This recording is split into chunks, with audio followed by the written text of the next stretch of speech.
এটা হচ্ছে হলো 14 ফেব্রুয়ারির ব্লগ, মানে হচ্ছে হলো ভ্যালেন্টাইন্স ডে।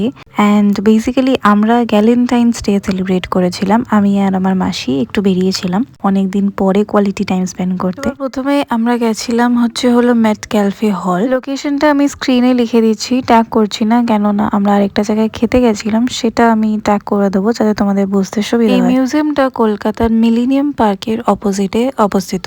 এইটা একটা হেরিটেজ বিল্ডিং। 19th সেঞ্চুরিতে এই বিল্ডিংটা তৈরি করা হয়। তখন ইন্ডিয়ার গভর্নর ছিলেন চার্লস মেটকালফে।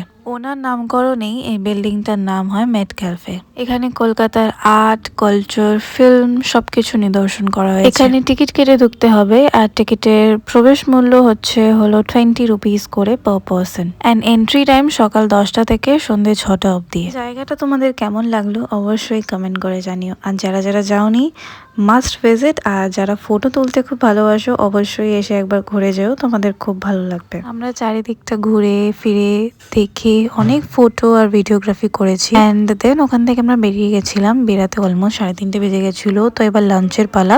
আমরা লাঞ্চ করতে গেছিলাম দি নটিলাসে। মেট ক্যালফে হল থেকে নটিলাসের ওয়াকিং ডিস্টেন্স হচ্ছে 6 মিনিটস। তো তোমরা বুঝতেই পারছো কতটা কাছে। This is the India's first ever floating river cuisine on the Ganga, where you can witness both the Howrah and the second Hooghly Bridge. নটিলাসে দুটো ফ্লোর নিয়ে অ্যারেঞ্জমেন্ট করা আছে। ফার্স্ট ফ্লোরে you get the DJ booth and the party zone.